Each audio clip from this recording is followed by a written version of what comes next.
जय हिंद मेरे प्यारे मित्रों, मेरे प्रिय छात्र छात्राओं। आज मैं आपके बीच 12th क्लास के तृतीय चैप्टर मानव जनन से संबंधित एक नया क्वेश्चन, एक नया टॉपिक लेकर आया हूं, जिसको मैं आपको ग्राफ के माध्यम से और उस ग्राफ में जो जो अवस्थाएं दर्शाई जाने वाली हैं, उन अवस्थाओं में जो मुख्य घटनाएं घटती हैं, जो परिवर्तन होते हैं, जो प्रभाव देखने को मिलते हैं, उन्हें परिभाषित करने का भी काम कर रहा हूं। देखिए, मैंने क्वेश्चन के रूप में लिखा है, स्त्रियों में ऋतुस्राव की अवस्थाएं, इस दौरान होने वाले परिवर्तन एवं हार्मोनल प्रभाव को समझाएं। मेंस्ट्रुएशन साइकिल के बारे में मैंने आपको पहले ही बता चुका हूं। मैंने आपको बताया मेंस्ट्रुएशन साइकिल एमसी किसको कहते हैं, रजो दर्शन से क्या समझते हैं, रजो निवृत्ति क्या है। ये सारे टॉपिक मेरे पहले के वीडियो में दिए हुए हैं, वहां से आप पढ़ सकते हैं, जानकारी ले सकते हैं। यहां केवल मैं जो प्रश्न को लिखा उस प्रश्न पर ही मैं अपने आप को फोकस रखना चाहता हूं, क्योंकि ये क्वेश्चन थोड़ा सा बड़ा है। इसको समझाने में थोड़ा आपको विशेष कंसंट्रेशन की आवश्यकता है और सारे विषयों को एक साथ इसमें समेटने के प्रयास में मेरा ये जो है टॉपिक थोड़ा सा बड़ा हो रहा है। ठीक है, तो जो आवश्यकता है उन्हीं को मैं इसमें समाहित कर रहा हूं। देखिए, मैंने लिखा है, स्त्रियों में यौवन अवस्था यानी 11 से 13 वर्ष के बाद प्रजनन प्रावस्था में गर्भधारण और प्रसव के बाद स्तनपान लगभग 6 महीने को छोड़कर रजो दर्शन से लेकर रजो निवृत्ति के दौरान औसतन 28 दिनों के अंतराल में होने वाले कार्यकी, हार्मोनल और रचनात्मक परिवर्तन की चक्रीय अवस्था को आर्तव चक्र या ऋतुस्राव कहते हैं। ये परिभाषा थोड़ा सा कठिन है। सिंपल परिभाषा आपको इसके पिछले वीडियो में दी गई है। यहां मैंने बताया है आपको इस परिभाषा के दौरान कि स्त्री जब कोई बालिका 11 से 13 वर्ष की होती है, यानी उसमें यौवन अवस्था प्यूबर्टी स्टेज आता है, तो वहां प्यूबर्टी स्टेज आने के बाद स्त्रियों में मेंस्ट्रुएशन साइकिल देखने को मिलता है। और मेंस्ट्रुएशन साइकिल इस बात का द्योतक है, सूचक है कि वह स्त्री अब ओव्यूलेशन करना शुरू कर दी है, उसमें सेकेंडरी oocytes का निर्माण होना शुरू हो चुका है। अर्थात वह स्त्री अगर उसका सेकेंडरी oocytes निषेचन कर लेगा तो वह स्त्री गर्भ धारण कर सकती है। ये अलग बात है कि उसका गर्भ धारण सेफ रह पाएगा या नहीं रह पाएगा, वो बात की बात है, लेकिन वह सूचना देता है कि स्त्री में द्वितीयक अंडाणु का निर्माण, द्वितीयक अंडकोशिका का निर्माण होने लग गया है। तो देखिए, अगर स्त्रियों में हम प्यूबर्टी स्टेज के बाद देखें तो उसके बाद उसमें जो गर्भ धारण कर लेती है स्त्री, और गर्भ धारण करने के बाद बच्चे की जो डिलीवरी होती है और बच्चे को स्तनपान जब करवाया जाता है तो 6 महीना, इस दौरान जो है गर्भ धारण और स्तनपान के 6 महीना के दौरान उसमें एमसी नहीं होता है, मेंस्ट्रुएशन साइकिल नहीं होता है, और बाकी उसमें जो है रजो दर्शन से लेकर रजो निवृत्ति यानी 11 से 13 वर्ष की उम्र से लेकर के 45 से 55 वर्ष तक हर महीने उसमें मेंस्ट्रुएशन साइकिल देखने को मिलता है। ये मेंस्ट्रुएशन साइकिल में क्या होता है, कार्यकी परिवर्तन होते हैं, हार्मोनल प्रभाव देखने को मिलते हैं, और साथ ही साथ उसके जो अंडाशय है और उसके गर्भाशय जो है उसमें कुछ परिवर्तन, रचनात्मक परिवर्तन भी होता है। इन सभी चीजों को मिला करके ही हम लोग क्या बोलते हैं, एमसी, मेंस या पीरियड कहते हैं। ठीक है, एमसी की 4 अवस्थाएं होती हैं, किसी किसी पुस्तक में 3 अवस्थाएं भी दी गई हैं, लेकिन हम आपको पहले ही बताया कि पूरी चीजों को समाहित करने के बाद जितना सिंपल और सरल भाषा में हो सकेगा मैं प्रयास करूंगा कि आपको समझाऊं, क्योंकि थोड़ा सा जटिल टॉपिक है, इसलिए आप लोग पूरा फोकस अपना दीजिएगा। देखिए, मैंने इसमें 4 अवस्थाएं में बांटा है आपको रजो चक्र को। प्रथम अवस्था है आर्तव चक्र। आर्तव चक्र को कहते हैं ध्वंसात्मक चरण या मेंस्ट्रुएशन फेज या डिस्ट्रक्टिव फेज या स्टेज कहिए, यानी इस चक्र में मेंस की क्रियाएं होती हैं। ध्वंसात्मक इसलिए कहा जाता है क्योंकि उसका जो एंडोमेट्रियम होता है, अगर गर्भधारण स्त्री नहीं कर पाती है ना, तो उसका एंडोमेट्रियम क्या होता है, टूट टूट के बाहर निकलता है। ठीक है, इसलिए इसको कहते हैं। अब सेकंड में लिखे क्रम प्रसरण या प्रचोदन या एस्ट्रोजन या पश्च आर्तव चरण, इसको बोलते हैं प्रोलिफरेटिव फेज या फॉलिकुलर फेज या एस्ट्रोजन फेज या पोस्ट मेंस्ट्रुएशन फेज या स्टेज जो बोलना है सो बोलिए। तीसरा में लिखे हैं अंडोत्सर्ग चरण ओवुलेटरी स्टेज, और चौथा लास्ट लिखे हैं पश्च अंडोत्सर्ग या स्रावी चरण पोस्ट ओवुलेटरी या सेक्रेटरी या ल्यूटियल स्टेज। ये टोटल 4 स्टेज हम आपको ग्राफ के माध्यम से समझाएंगे। पहले इसकी परिभाषा को देखें। देखिए प्रथम आर्तव चक्र मैंने लिखा है मेंस्ट्रुएशन फेज, यह लैंगिक चक्र की प्रथम प्रावस्था है। गर्भधारण नहीं होने की स्थिति में लगभग 3 से 5 दिनों तक, यानी शुरुआत के 1 दिन से लेकर के 5 दिन के लिए यह प्रावस्था प्रकट होती है। जब निषेचन नहीं होता है जिसके कारण कॉर्पस ल्यूटियम टूट कर बाहर टूट जाता है और इसके फलस्वरूप एस्ट्रोजन और प्रोजेस्टेरोन हार्मोन का उत्पादन रुक जाता है, फलतः गर्भाशय का एंडोमेट्रियम की आवश्यकता नहीं रह जाती है, वह विकृत हो जाता है। योनि वेजाइना के रास्ते ब्लड, विस्कस यानी श्लेष्म, म्यूकस, विस्कस यानी रसरसा पदार्थ, म्यूकस मतलब श्लेष्म, इंडोमेट्रियल सेल लगभग 75 से 100 मिलीलीटर तक बाहर आ जाते हैं। इसे ही एमसी या पीरियड कहते हैं। इस कारण ओवरी से निकलने वाले हार्मोन का घटा हुआ स्तर हाइपोथैलेमस को गोनेडोट्रोपिक रिलीजिंग हार्मोन के यानी जीएनआरएच के स्राव हेतु प्रेरित करता है। फलतः एफएसएच यानी फॉलिकुलर स्टिमुलेटिंग हार्मोन एवं एलएच यानी ल्यूटिनाइजिंग हार्मोन का स्राव होता है। जब इनकी मात्रा बढ़ जाती है तब नया चक्र शुरू होता है। ध्यान रहे गर्भाशय के एंडोमेट्रियम और अन्य स्तरों में मौजूद रक्त जनन वाहिनी में फाइब्रोलाइसिन मौजूद रहता है, जिस कारण ब्लड वहां थक्का नहीं बनाता है और मिर्स द्वारा बाहर निकल जाता है। देखिए ये चीजें जो मैंने लिखाए हैं ये आप केवल समझ लीजिए। अभी जब डायग्राम आपको मैं ग्राफ बनाऊंगा तो ग्राफ के माध्यम से इन सारी चीजों को मैं समझाऊंगा कैसे कैसे ये कार्य होते हैं। ठीक है, अब सेकंड हम लोग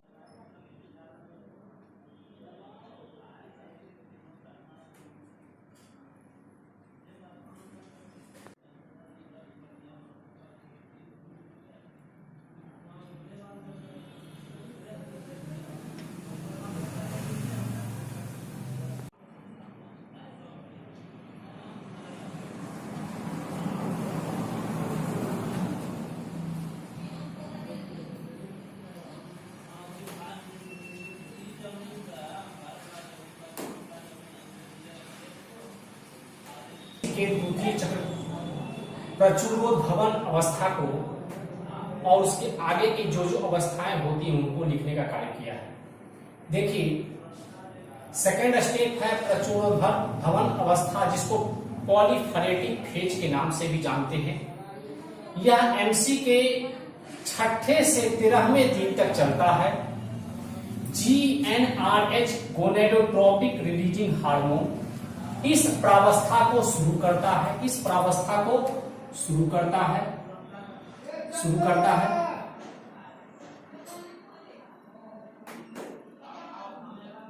इस प्रावस्था को शुरू करता है, जिनसे एस्ट्रोजन हार्मोन स्रावित होने लगता है। 1 सप्ताह के बाद इनमें से केवल एक फॉलिकल ही वृद्धि करके ग्राफिन फॉलिकल में बदल जाते हैं। से सभी फॉलिकल अप्रासित हो जाते हैं। एफएसएच फॉलिकुलर स्टिमुलेटिंग हार्मोन एवं एस्ट्रोजन की उपस्थिति में ग्राफिन फॉलिकल में ल्यूटिनाइजिंग हार्मोन ग्राही विकसित होता है। एलएच एवं एस्ट्रोजन की उच्च सांद्रता में ग्राफिन फॉलिकल तेजी से बढ़ता है और कोरोना सेल रेखीय लंबे हो जाते हैं। ग्राफिन फॉलिकल अंडाशय की परिधि की ओर बढ़ता है एवं स्टिग्मा का निर्माण होता है। थर्ड स्टेप में देखेंगे अंडोत्सर्ग अवस्था ओवुलेटरी फेज। यह साधारणतः एमसी के 14वें दिन की प्रावस्था है, परंतु 14वें से 15वें दिन यानी 2 दिन की अवधि मानकर चलते हैं, क्योंकि द्वितीयक अंड कोशिका से अंडाणु फिर अंडाणु में निषेचन की क्षमता 24 से 48 घंटे तक ही होती है, जिसे उर्वरता प्रावस्था फर्टिलिटी फेज कहते हैं। एफएसएच की मात्रा में 2 से 3 गुना एवं एलएच की मात्रा में 6 से 10 गुना वृद्धि होने पर स्टिग्मा टूट जाता है तथा कोरोना रेडिएटा से घिरा सेकेंडरी ओसाइट अर्थात द्वितीयक अंड कोशिका अंडाशय से अंडोत्सर्ग द्वारा बाहर निकल आता है। साथ ही शरीर का तापमान 0.5 डिग्री F बढ़ जाता है, जो अगले एमसी के प्रारंभ होने तक बढ़ा रहता है। चौथी और अंतिम अवस्था है स्रावी प्रावस्था। यह साधारणतः एमसी के 15वें दिन से 28वें दिन के बीच की प्रावस्था है, जो अंडोत्सर्ग और एमसी के मध्य की अवधि है। यह एमसी का अंतिम 14 दिन की अवस्था है। देखिए ये बहुत ही आपको जरूरी पॉइंट हम लिखाए हैं। एमसी जो होता है ना स्त्रियों में घटता बढ़ता रहता है। किसी किसी स्त्री में 25 दिन पर एमसी हो जाता है, किसी किसी दिन में एमसी की जो क्रिया होती है वो बढ़ भी जाती है, 35 दिन 32 दिन भी चला जाता है। ये सब होता है उसके शरीर के कैपेसिटी पर, यानी उसके शरीर में किस प्रकार का न्यूट्रिशन वो ले रहा है, शरीर के अंदर जो उसके ऑर्गन है वो किस प्रकार से काम कर रहे हैं, उसके अंदर हार्मोन का प्रभाव क्या है, ये सारी चीजों की वजह से एमसी की जो पीरियड होती है, जो समय होता है, वह आगे पीछे फ्लक्चुएट करता है। लेकिन फिर भी हमें यह पता लगाना हो कि ओव्यूलेशन कब हो रहा है, कब होने की संभावना है, तो उसको पता लगाने का सबसे अंतिम तरीका, सबसे अच्छा तरीका यह होता है कि एमसी चाहे वो जितना भी दिन का हो, लेकिन अंतिम एमसी का जो समय होता है ना, उसको 14 दिन घटा करके जो समय बचता है उसके पिक पॉइंट को ही हम लोग मान के चलते हैं कि वो अंडोत्सर्ग का समय, वो मैं आपको ग्राफ के माध्यम से समझाऊंगा। चाहे जितने भी दिन का 25 से 35 दिन भी हो, परंतु स्रावी अवस्था का समय अस्थायी होता है, यानी ये फ्लक्चुएट नहीं करता है। एमसी का पीरियड फ्लक्चुएट कर सकता है, लेकिन ल्यूटियल फेज जो है उसका पीरियड कभी फ्लक्चुएट नहीं करता, मानी जाती है, जिसमें अंडोत्सर्ग का संभावित समय भी पता लगाया जा सकता है। अंडोत्सर्ग के बाद टूटा हुआ ग्राफिन फॉलिकल ल्यूटिनाइजेशन के तहत येलो लिपिड के संग्रह से कॉर्पस ल्यूटियम नामक अस्थायी अंतःस्रावी ग्रंथि प्रकृति वाले पीत पिंड में बदल जाती है और मुख्यतः प्रोजेस्टेरॉन और अल्प मात्रा में एस्ट्रोजन का स्राव लगभग 7 दिन तक होता है।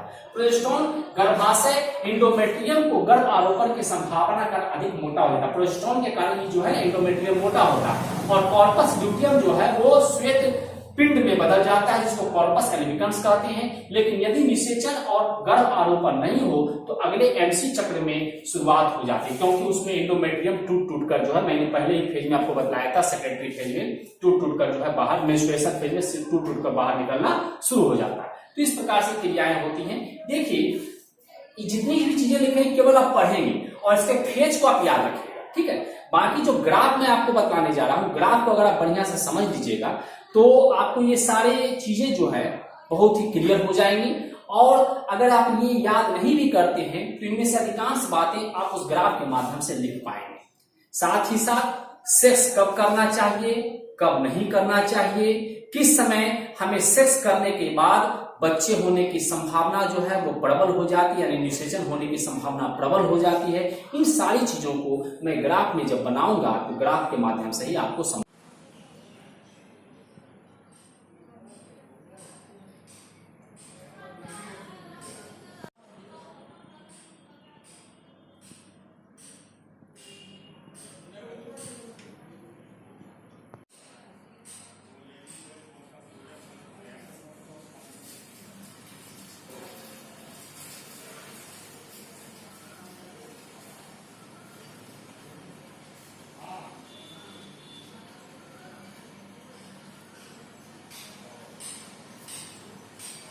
आज के वीडियो में आप लोगों को आर्तक चक्र अर्थात रजो चक्र मेंस्ट्रुएशन साइकिल में गर्भाशय में कौन कौन से परिवर्तन होते हैं, अंडाशय के अंदर किस प्रकार की क्रिया चलती है,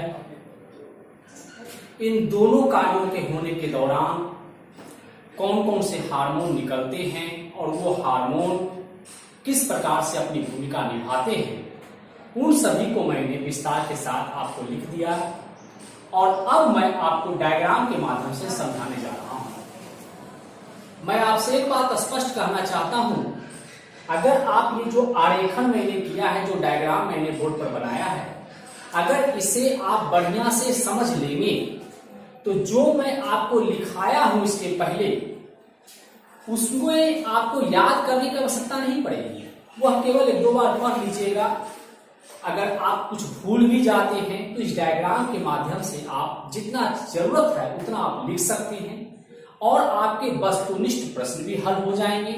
साथ ही साथ हमें किस समय सेक्स करना चाहिए जिससे बच्चे की उत्पत्ति की संभावना प्रबल हो जाए, किस समय हमें सेक्स करने से बचना चाहिए, अर्थात किस समय हम सेक्स नहीं करें ताकि बच्चे की उत्पत्ति नहीं हो, इन सारी चीजों का, इन सारी रहस्यों का हम लोग इस डायग्राम के माध्यम से समझने का प्रयास कर रहे हैं। देखिए मित्रों, सबसे पहले इसको आप देखिए, ये मैंने क्या लिखा है। ब्रेन में हाइपोथैलेमस के द्वारा गोनेडोट्रोपिक रिलीजिंग हार्मोन निकलता है। ये गोनेडोट्रोपिक रिलीजिंग हार्मोन हमारा जो मस्तिष्क है, वह मस्तिष्क 3 भाग में बटा हुआ होता है, अग्र, मध्य और पश्च मस्तिष्क। उसमें ग्लैंड एक मौजूद रहता है जिसको हम लोग बोलते हैं पिट्यूटरी ग्लैंड, पीयूष ग्रंथि, मास्टर ग्लैंड। हाइपोथैलेमस से निकलने वाला गोनेडोट्रोपिक रिलीजिंग हार्मोन, इन सभी का मैंने फुल फॉर्म आपके पुराने वीडियो में मैंने आपको बताया है, वहां से आप देख लीजिएगा, यहां आवश्यकता मुझे नहीं लगी। हाइपोथैलेमस से गोनेडोट्रोपिक रिलीजिंग हार्मोन निकलता है, वह जो है पीयूष ग्रंथि के अगले हिस्से पर प्रभाव डालता है, यानी अग्र पीयूष ग्रंथि पर प्रभाव डालता है। प्रभाव डालने की वजह से उससे 2 मुख्य रूप से हार्मोन निकलते हुए दिखलाए गए हैं, एक FSH और दूसरा है LH। FSH का मतलब हो गया फॉलिक्यूल स्टिमुलेटिंग हार्मोन और LH का मतलब हो गया ल्यूटेनाइजिंग हार्मोन। ये दोनों हार्मोन हमारे ओवरी में जो रचनाएं होती हैं, जो रचनाएं बन रही होती है, जो परिवर्तन हो रहे होते हैं और ओवुलेशन की क्रिया जो होती है, उन सारे कार्यों को करने में इन दोनों हार्मोनों का बहुत बड़ा योगदान है। तो देखिए, ये मैंने ओवरी का डायग्राम बनाया, ये जो मैंने आपको बनाया अंदर में, ये ओवरी का डायग्राम है। इस ओवरी के डायग्राम, एक शॉर्ट टर्म डायग्राम बनाया, इसे पुराने वीडियो आप जाएगा तो ओवरी का पूरा डायग्राम आपको और उसकी रचना को मैंने विस्तार के साथ समझाया है। ये देखिए ओवरी है। FSH हार्मोन जो है, जो हमारे अंदर जो फॉलिकल्स होते हैं ना, जो आपको मैंने बताया कि एक बालिका जब अपने माता के गर्भ में रहती है तो जन्म लेने से पहले भ्रूणीय अवस्था में ही उस भ्रूण में ही क्या होने लग जाता है, फॉलिकल्स का निर्माण होने लग जाता है। वो फॉलिकल्स जो है मैच्योर कब होता है, जब बच्ची का जन्म हो जाता है और बच्ची जब प्यूबर्टी यानी यौवन अवस्था को प्राप्त करती है, तब जाकर के वह फॉलिकल्स मैच्योर होता है और तब ओव्यूलेशन का कार्य होता है। ठीक है, तो देखिए जो हमारे ओवरी में फॉलिकल्स हैं, उन फॉलिकल्स पर FSH हार्मोन जब प्रभाव डालता है तो उनका विकास हो रहा होता है। उनका विकास से प्राइमरी फॉलिकल्स सेकेंडरी फॉलिकल्स में, सेकेंडरी फॉलिकल्स टर्सरी फॉलिकल्स में, टर्सरी फॉलिकल्स ग्राफियन फॉलिकल्स में, इस प्रकार से बदलते हैं। तो देखिए फॉलिकल्स का विकास हुआ। ये फॉलिकल्स के विकास कई चरणों में होने के बाद ये ग्राफियन फॉलिकल्स बना दिया। ये सारी कार्य ओवरी के अंदर हो रहा है, ग्राफियन फॉलिकल्स बन गया। अब इस ग्राफियन फॉलिकल्स का क्या होगा, ओवरी से बाहर निकलना होगा, यानी ग्राफियन फॉलिकल्स में आपका सेकेंडरी ओसाइट्स होता है, यानी द्वितीयक अंड कोशिका होती है। उस द्वितीयक अंड कोशिका को ग्राफियन फॉलिकल्स से रिलीज करने में मदद कौन करेगा, LH हार्मोन। LH हार्मोन जो है वह आपको ग्राफियन फॉलिकल्स पर एक्टिवेट होगा, जिसके वजह से हमारे ओवरी से अंड निक्षेपण अर्थात ओव्यूलेशन का कार्य होगा और उसके वजह से ग्राफियन फॉलिकल के अंदर से सेकेंडरी ओसाइट्स क्या हो जाएंगे, रिलीज हो जाएंगे। देखिए मैंने लिखा है रिलीज सेकेंडरी ओसाइट। ठीक है, आज जो ग्राफियन फॉलिकल्स रप्चर्ड अर्थात क्षतिग्रस्त जो बच गया, वो ग्राफियन फॉलिकल्स बाद में बदल जाएगा किस चीज में, कॉर्पस ल्यूटियम में। और कॉर्पस ल्यूटियम जो एक अस्थायी अंतःस्रावी ग्रंथि होती है, यह जो है पीले रंग की होती है, इसलिए इसको येलो बॉडी भी कहते हैं। बाद में यह जो है आपको येलो बॉडी जो है वो व्हाइट बॉडी कॉर्पस एल्बिकन्स में बदल जाता है। इस प्रकार से आपका क्या होता है, कार्य होता है। ठीक, देखिए ये कॉर्पस ल्यूटियम आपको मैंने बताया कि ये जो है अंतःस्रावी ग्रंथि अस्थायी ग्रंथि है। इससे कौन कौन से हार्मोन निकलते हैं, प्रोजेस्टेरोन हार्मोन निकलते हैं और एस्ट्रोजन हार्मोन निकलते हैं। देखिए release progesterone hormone and estrogen hormone. Progesterone के ऊपर में देखिए बगल में मैंने यहाँ 3 बार ऐसे ऐसे करके दिखलाया है, यानी प्रोजेस्टेरोन हार्मोन ज्यादा निकलता है और एस्ट्रोजन हार्मोन कम निकलता है, इसलिए मैंने यहाँ 3 बार नहीं, इसको आप समझ लीजिए 4-5 बार। ठीक है, इसको मैं 4-5 बार कर देता हूं। यानी ये जो है प्रोजेस्टेरोन हार्मोन का लेवल जो है वो एस्ट्रोजन हार्मोन से काफी ज्यादा होता है और ये निकलता कहां से है, कॉर्पस ल्यूटियम से। ठीक है, अब देखिए ये प्रोजेस्टेरोन जो है वो निगेटिव फीडबैक देगा। निगेटिव फीडबैक मतलब इनहिबिट करेगा, किसको इनहिबिट करेगा, ये निगेटिव फीडबैक देख रहा है एंटेरियर पिट्यूटरी ग्लैंड को और हाइपोथैलेमस को। हाइपोथैलेमस को इनहिबिट करेगा यानी संदमित करेगा, जिसके वजह से यह कम से कम गोनेडोट्रोपिक हार्मोन निकालेगा और उसके वजह से पिट्यूटरी ग्लैंड जो है वो एक्टिवेट ज्यादा नहीं हो पाएंगे, जिसकी वजह से एफएसएच और एलएच हार्मोन का सेक्रेशन रुक जाएगा। ठीक है, साथ ही साथ ये पिट्यूटरी ग्लैंड पर प्रभाव डालता है। कैसा प्रभाव डालता है? ऋणात्मक प्रभाव डालता है, निगेटिव फीडबैक डालता है। ठीक है, ये काम किसका है? प्रोजेस्टेरोन का काम है। आप देखिए एस्ट्रोजन हार्मोन, ये एस्ट्रोजन हार्मोन क्या करता है? ये पॉजिटिव फीडबैक डालता है, इसकी मात्रा कम है। ये जो है डायरेक्ट आपका इंटीरियर पिट्यूटरी ग्लैंड पर जो है पॉजिटिव फीडबैक डालेगा, जिसकी वजह से एफएसएच और एलएच हार्मोन निकलते हैं, यानी धनात्मक प्रभाव डालता है।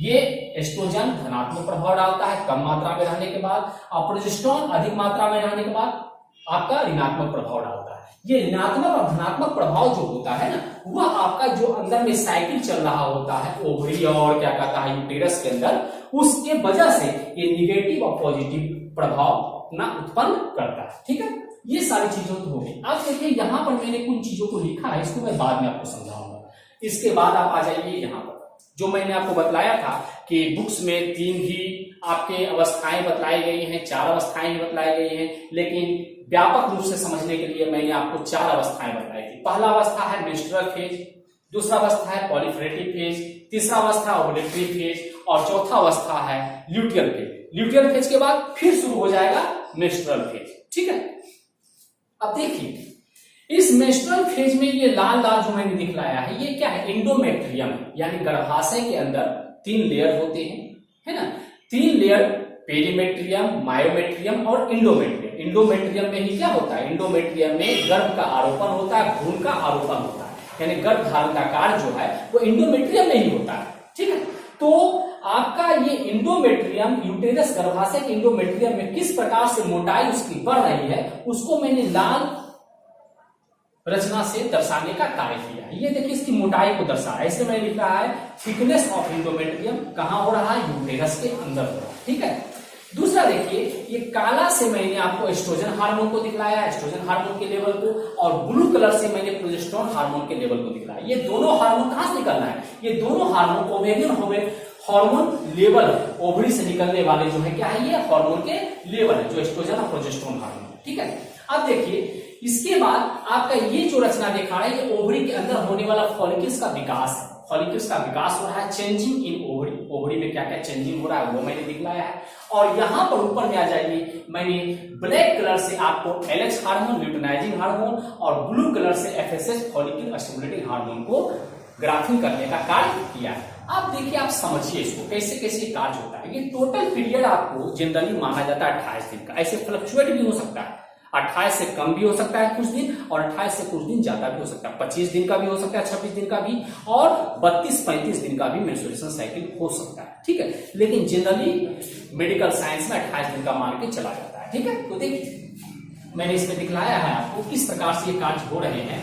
तो प्रथम दिन से 5वां दिन, ये फर्स्ट डे से 5th डे तक आपका मेंस्ट्रुएशन फेज चल रहा है। मेंस्ट्रुएशन फेज का मतलब हो गया, इसके पहले जो होगा ना, ये जो हमारा यूटेरस का जो थिकनेस है इंडोमेट्रियम का, ये बहुत थिकनेस बढ़ा हुआ होगा। ठीक है, आगे का इसके पीछे जब जाइएगा ना तो थिकनेस बढ़ा हुआ होगा, और ये थिकनेस बढ़ा हुआ है। लेकिन ये थिकनेस क्यों बढ़ा? ये थिकनेस इसलिए बढ़ा ताकि जब निषेचन का कार्य हो जाए तो उस भ्रूण को गर्भाशय में आकर के स्थापित होने का, आरोपित होने का अवसर मिले, और वहां वह पूर्ण रूप से विकास कर सके, 9 महीना तक गर्भ धारण का कार्य चले, और उसके बाद बच्चे की डिलीवरी हो।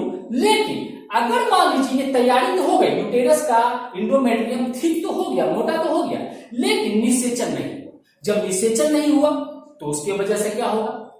आपका गर्भ आरोपण नहीं हो पाएगा, भ्रूण का आरोपण नहीं हो पाएगा। जब भ्रूण का आरोपण गर्भाशय में नहीं हो पाएगा तो जो तैयारी हुई थी, मोटाई जो बढ़ी थी इंडोमेट्रियम की, वो क्या हो जाएगी? बेकार चली जाएगी। और वह जो बेकार चली गई उसकी मोटाई, वह मोटाई आप धीरे धीरे टूटना शुरू करेगा। ठीक है, तो वो जो टूटता है, तो टूटने के बाद इंडोमेट्रियल सेल निकलते हैं, म्यूकस निकलता है, उससे कुछ गाढ़ा तरल पदार्थ निकलता है, ये सारी चीजें उससे निकलती हैं। तो वही निकलने की वजह से उसको हम लोग क्या कहते हैं? मेंस्ट्रुएशन फेज कहते हैं। ठीक है, और ये मेंस्ट्रुएशन फेज की वजह से आपका जो मोटाई था वो धीरे धीरे क्या होते जाएगा? घटते जाएगा। तो यहाँ पर देखिए मोटा जा रहा है, और यहाँ पर क्या कर दिया मैंने? घटता हुआ दिख रहा है। ठीक है, तो 1 से 5 दिन तक तो आपको जनरली चला है ना। ऐसे ही क्रिया जो होती है 3 से 5 दिन की होती है, मतलब 3 दिन की मानी जाती है। ठीक है, अब देखिए 5 से आगे जो 14 से पहले 13 दिन तक पॉलीफ्रेटिक फेज होता है। पॉलीफ्रेटिक फेज का मतलब क्या होगा? इस अवस्था में फिर से एंडोमेट्रियम का निर्माण होगा, यानी एंडोमेट्रियम की जो थिकनेस है, मोटाई जो है वो फिर से बढ़ेगी बढ़ेगी बढ़ेगी बढ़ेगी बढ़ेगी। और अगर इसको यही चीज जो है इतना जो था ये इसके पहले भी था, ठीक है, इसके पहले भी इसी खंड को यहां से लेकर यहां तक 5 के बाद से लेकर 28 दिन का खंड को यहां हम जोड़ सकते हैं, ठीक है। तो देखिए ये जो है आपका टूट गया, टूट जाने के बाद फिर से अगला तैयारी होगा कि मान लीजिए घर में फिर से आरोपण हो सकते की संभावना हो जाए, तो उसके लिए पहले से कहें कि 2 लेवल पर तैयारी चलता है। एक तो शादी हो रहा होता है दुल्हन का, और दूसरा दुल्हन जब शादी करके अपने ससुराल आएगी तो ससुराल में आने के बाद उसकी जो कार्यकलाप जो चलते हैं, पूजा पाठ, उसके क्या कहता है घर में गृह प्रवेश, ये सारी जो क्रियाएं होती हैं, तो इधर भी उसका तैयारी चल रहा होता है। 2 लेवल पर तैयारी चल रहा होता है। एक लेवल तो शादी हो रहा है उधर मंडप में दुल्हन का, और दूसरा दुल्हन शादी करने के बाद अपने पति के साथ पति के घर पहुंचेगी, तो उसके घर में किस प्रकार से उसका सम्मान होगा, उसके रहने की व्यवस्था होगी, वो भी एक दूसरे चल रहा है। लेकिन मान लिया जाए अगर दुल्हा शादी करने के लिए गया, दुल्हन से शादी हुआ ही, तो ऐसे कंडीशन में इधर जो तैयारी हुआ था तो तैयारी क्या हो जाएगी? दूल्हे के घर पर जो तैयारी हो रही है वो क्या हो जाएगी? बेकार हो जाएगी। 2 लेवल पर काम हो रहा है, ठीक है। तो यही मैंने दिखलाया कि आपका ये काम जब बेकार हो गया, यानी दुल्हन की शादी नहीं हुई, तो दूल्हे की शादी नहीं हुई, तो दूल्हे के घर पर जो तैयारी हुआ था वो क्या हो गया? बेकार हो गया, इसलिए टूट के निकल गया। अब फिर से यहाँ तैयारी हो रहा है, यानी फिर से एंडोमेट्रियम का यहाँ पर थिकनेस बढ़ रहा है। तो ये मैंने थिकनेस को बढ़ते हुए दिखलाया, और उसमें पॉलीफ्रेटिक फेज यहाँ दिखलाया है, फिर ओवुलेशन फेज, फिर ल्यूटियल फेज। पॉलीफ्रेटिक फेज में थिकनेस बढ़ेगा, एक प्रोक्स जो स्थान आती है, प्रोक्स जो मोटाई होती है, उस मोटाई को ये प्राप्त कर ले। देखिए यहाँ मोटाई ज्यादा जितना मोटाई होनी चाहिए उतनी मोटाई को प्राप्त कर लेने के बाद अब ओवुलेशन फेज होगा, यानी अगर मान लीजिए अंडाणु निकलेगा, द्वितीयक अंडकोशिका जो है आपको कहां से निकल रहा है? अंडाशय से निकल रहा है। वो अगर निकल गया तो कौन से दिन में निकलेगा? 14वां दिन में निकलेगा, इसलिए इसको कहते हैं ओवुलेटरी फेज। 14वां दिन होता है ओवुलेटरी फेज का, और 14वां के बाद 15वां से लेकर 28वां दिन जो होता है वो ल्यूटियल फेज कहलाता है। ल्यूटियल फेज इसलिए कहलाता है क्योंकि फिर जो ओवुलेशन का कार्य हो जाता है तो उसके बाद उसका विकास किस प्रकार से होगा गर्भ के अंदर, वो सारी चीजें इसमें चलती हैं, और इसमें बहुत सारे हार्मोन काम करते हैं, और ये फेज जो होता है वो फिक्स होता है। इसलिए ये 14 दिन का अवस्था से ही हम लोग निर्धारण करते हैं कि किस समय सेक्स करना चाहिए, किस समय नहीं करना चाहिए, अगर बच्चे चाहत रखते हैं या बच्चे की चाहत नहीं रखते हैं, ठीक है। ये तो पहला मैंने देखा। अब दूसरा देखिए, एस्ट्रोजन आपको कहां से निकल रहा है? एस्ट्रोजन और प्रोजेस्टेरोन हार्मोन ओवरियन हार्मोन है, ये निकल रहा है। एस्ट्रोजन का लेवल देखिए और प्रोजेस्टेरोन का लेवल देखिए बिल्कुल नीचे, ठीक है, पैरेलल चल रहा है। यहां पर देखिए प्रोजेस्टेरोन का लेवल सबसे कम है, बिल्कुल पैरेलल एकदम, ठीक है। एस्ट्रोजन का लेवल धीरे धीरे धीरे धीरे धीरे धीरे धीरे धीरे करके हाई हो रहा है, ठीक है, हाई हो रहा है। और हाई होने के बाद ये क्या है, जब ओवुलेशन के अवस्था में आ रहा है तो ओवुलेशन की अवस्था में आने पर एक पिक पॉइंट पर पहुंच गया, ठीक है। एस्ट्रोजन पिक पॉइंट पर जब पहुंच रहा है तो पिक पॉइंट ये एस्ट्रोजन इसलिए पहुंच रहा है ताकि यहां पर आपका जो गर्भाशय में तैयारी हो रहा है एंडोमेट्रियम का, वो एंडोमेट्रियम का तैयारी आपका बढ़िया से हो जाए। एंडोमेट्रियम का तैयारी होगी। अब एंडोमेट्रियम का जब तैयारी हो जाने के बाद उस एंडोमेट्रियम का तैयारी क्या हुआ था? ताकि गर्भ में बच्चे का विकास हो सके। अब प्रोजेस्टेरोन का काम शुरू होगा, ठीक है। एस्ट्रोजन का काम अब खत्म हो गया। एस्ट्रोजन का काम था एंडोमेट्रियम को तैयार करना, एंडोमेट्रियम की थिकनेस को बढ़ाना। अब प्रोजेस्टेरोन का काम क्या है? उस जो थिकनेस को बढ़ गया है उसके अंदर जब गर्भ का आरोपण होगा, इम्प्लांटेशन ऑफ एम्ब्रियो हो जाएगा, तो उसको क्या करेगा? मेंटेन करेगा, यानी गर्भ सुरक्षित रहे, गर्भ को पोषण मिलता रहे, गर्भ का सही ढंग से बच्चे का विकास होता रहे। ये सारी चीज को मेंटेन कौन करता है? प्रोजेस्टेरोन हार्मोन करता है। इसलिए अब प्रोजेस्टेरोन हार्मोन का लेवल बढ़ रहा है, ठीक है। देखिए प्रोजेस्टेरोन हार्मोन का धीरे धीरे लेवल बढ़ा रहा है। लेकिन मान लिया जाए अगर गर्भ आरोपित हुआ ही नहीं, बच्चे जो है भ्रूण जो है गर्भाशय में पहुंचा ही, तो आपका क्या होगा? ये एस्ट्रोजन और ये प्रोजेस्टेरोन दोनों की आवश्यकता क्या हो जाएगी? फिर समाप्त हो जाएगी। फिर इसका लेवल देखिए धीरे धीरे गिरता हुआ मैंने दिखलाया। तो इस प्रकार से कार्य हो रही है। अब आगे चलिए, यहां देखिए मैंने ओवरी के अंदर जो फॉलिकल्स है उसका जो विकास है उसको दिखलाया, चेंजिंग इन ओवरी। ओवरी में सबसे पहले प्राइमरी फॉलिकल जो आपको मैंने बताया, गर्भाशय में जब बच्चा जन्म नहीं लेता है तो बच्चे के क्या कहता है, ओवरी में फॉलिकल्स करोड़ों की संख्या में रहते हैं, बाद में जो है सैकड़ों की संख्या में हो जाते हैं। तो प्राइमरी फॉलिकल्स बदला क्या? सेकेंडरी फॉलिकल्स में। सेकेंडरी फॉलिकल्स बदला क्या? टर्सरी फॉलिकल्स में। और ये बाद में बन गया ग्राफियन मैच्योर फॉलिकल्स, ठीक है। अब ग्राफियन मैच्योर फॉलिकल्स के अंदर ही क्या है आपका? सेकेंडरी ओसाइट्स, ठीक है। सेकेंडरी ओसाइट्स यानी द्वितीयक अंडकोशिका। अंड निक्षेपण में अंडाणु नहीं निकलता, अंड निक्षेपण में क्या निकलता है? द्वितीयक अंडकोशिका निकलती है। ये ओवुलेशन का कार्य कब होगा? 14वां दिन। देखिए मैंने यहां लिखा है ओवुलेटरी फेज। 14वां दिन जब होता है तो ग्राफिन फॉलिकल से क्या निकल जाता है, ओसाइट, सेकेंडरी ओसाइट निकल गया। सेकेंडरी ओसाइट जब निकल गया तो जो शेष ग्राफिन फॉलिकल जो बच गया वो ग्राफिन फॉलिकल चेंज किसमें कर जाएगा, कॉर्पस ल्यूटियम में, ठीक है। और कॉर्पस ल्यूटियम से ही क्या निकलता है, आपको एस्ट्रोजन और प्रोजेस्टेरोन हार्मोन निकलते हैं। मैंने आपको बताया है, यहाँ पर मैंने लिखा प्रोजेस्टेरोन हार्मोन, एस्ट्रोजन हार्मोन, ये कहां से निकल रहा है, कॉर्पस ल्यूटियम से निकल रहा है, ठीक है।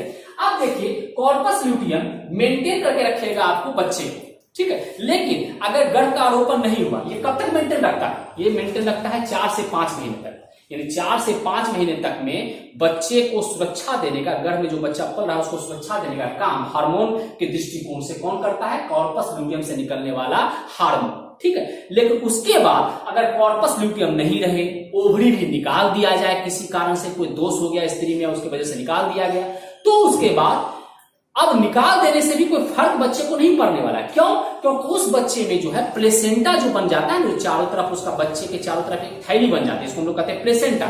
उस प्लेसेंटा से प्रोजेस्टेरोन एस्ट्रोजन का हार्मोन शुरू हो जाता है। तो अब मेंटेन कौन रखता है, बच्चे को सुरक्षित कौन रखता है, प्लेसेंटा से निकलने वाला प्रोजेस्टेरोन और एस्ट्रोजन हार्मोन।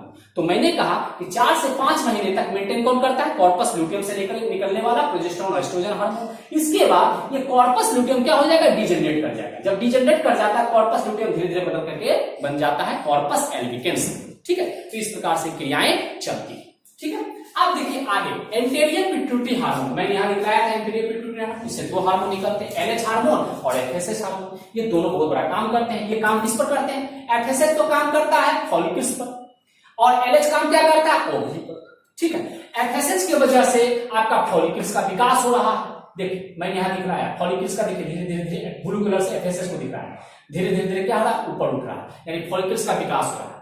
अब फॉलिकल्स का जब विकास हो गया तो उसके बाद क्या हो जाएगा, जब फॉलिकल्स का विकास हो जाता है तो उससे ग्राफिन फॉलिकल्स बन जाते हैं। अब उसके बाद उसका काम किसका शुरू होता है, ल्यूटिनाइजिंग हार्मोन।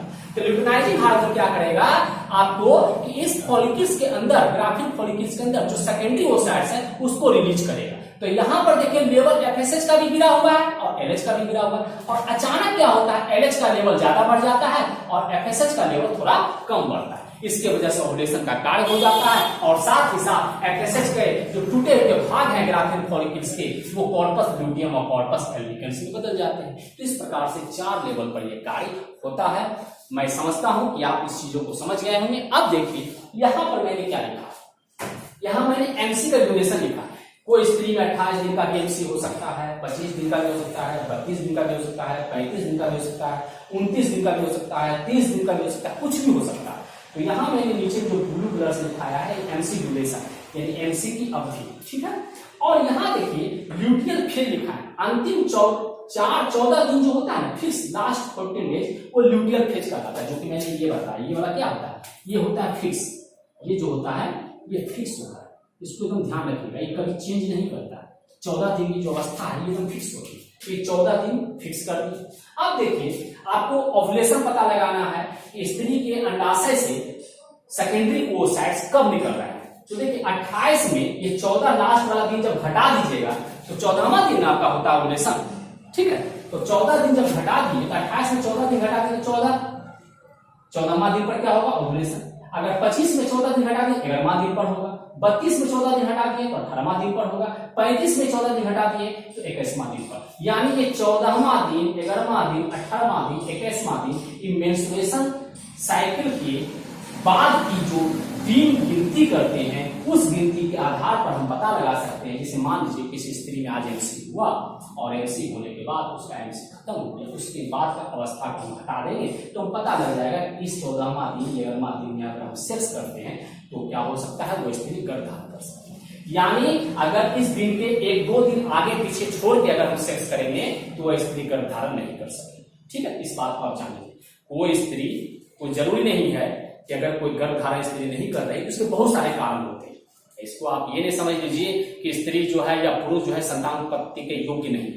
नॉलेज की कमी भी, उसको सही पीरियड पता नहीं रहता, डेट पता नहीं रहता, इसके वजह से भी ओवुलेशन का कार्य जो है नहीं किस दिन हो रहा है और स्पर्म कब पहुंच रहा है, दोनों का समय अगर आगे पीछे हो गया तो निषेचन नहीं होगा। जब निषेचन नहीं होगा तो स्त्री गर्भधारण नहीं करेगी, मां नहीं बन पाएगी। तो उसका निर्धारण हम लोग कैसे करते हैं, बस इसी के द्वारा करते हैं। यानी 14वां दिन से 1-2 दिन आगे 1-2 दिन पीछे चले जाइए।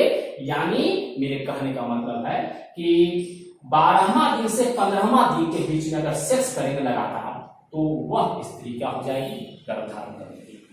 11वां दिन है मान लीजिए, 10वां दिन से लेकर 12वां दिन के बीच में अगर हम सेक्स करेंगे तो स्त्री क्या कर लेगी, गर्भ धारण कर लेगी। 18वां दिन में कहा है ओवुलेशन का, तो इसमें मान लेते हैं 16वां दिन से 20वां दिन तक लगातार पुरुष अगर स्त्री के साथ पत्नी के साथ सेक्स करे तो वो गर्भ धारण कर लेगी। अगर मान लीजिए एक दिन आगे एक दिन पीछे ले जाएगी, यानी 19वां दिन और 22वां 23वां दिन तक लगातार हम सेक्स करेंगे तो स्त्री क्या कर लेगी, गर्भ धारण कर लेगी। ठीक है, तो इस तरह से गर्भ धारण करने का हम लोग क्लियर कट हम नहीं बता सकते, 1-2 दिन आगे पीछे होता है। और ये सब थोड़ा सा आपको एक बात और मैं बता दूं, शुक्राणु जो है 72 घंटे तक जिंदा रहते हैं और अंडाणु जो है आपका 48 घंटा तक जिंदा रहता है। ठीक है, तो इसके आधार पर भी जो है हम लोग निषेचन सक्सेस होगा या अनसक्सेस होगा, ये सब डिपेंड करता है। बहुत सारी चीजें होती है, सब मिल करके जो है गर्भ धारण करने में भूमिका निभाता है। लेकिन एक जनरल वे में जो नॉलेज होना चाहिए वो नॉलेज मैंने आपको दे दिया। और साथ ही साथ यहाँ पर ये भी ध्यान रखिएगा कि इस पीरियड के अगर 2 दिन आगे और 2 दिन पीछे को छोड़ के अगर सेक्स करेंगे तो वह स्त्री गर्भ धारण नहीं करेगी। यानी कभी कभी किसी इंसान को, पुरुष को मतलब ये रहता है कि हमें अब बच्चा हो चुका है, अब बच्चा और नहीं होना चाहिए, तो उसके लिए वो जो है एक क्वाइटस इंटरप्टस होता है जिसको रतिरोध बोलते हैं। आपको बताएंगे हम कंट्रासेप्टिव मेथड बहुत सारे, तो उसमें परमानेंट मेथड भी होता है, टेम्पोररी मेथड भी होता है। तो टेम्पोररी मेथड में आपको अगर पता है कि ओवुलेशन जब हो रहा है तो उसके 2 दिन आगे पीछे अगर सेक्स छोड़ करके किया जाए तो जिस स्त्री के साथ संबंध बना रहे हैं वह स्त्री कभी भी प्रेग्नेंट नहीं होती है। यह एक प्रकार का नेचुरल मेथड है जो कि आगे के टॉपिक में, आगे के वीडियो में हमको जानकारी देंगे। और मैं समझता हूँ कि आप लोगों ने अच्छी तरह से इस वीडियो को समझ लिया होगा, इन सारी चीजों को समझ लिया होगा। अगर आप नहीं समझ पा रहे हैं तो दोबारा इसको पॉज करके या इसको फिर से रिवाइंड करके आप देखिए और बार बार देखिए, आपको सारी क्रियाएं समझ में आ जाएंगी। ठीक है, फिर मिलते हैं अगले वीडियो में, तब तक के लिए आपसे हम विदा चाहेंगे।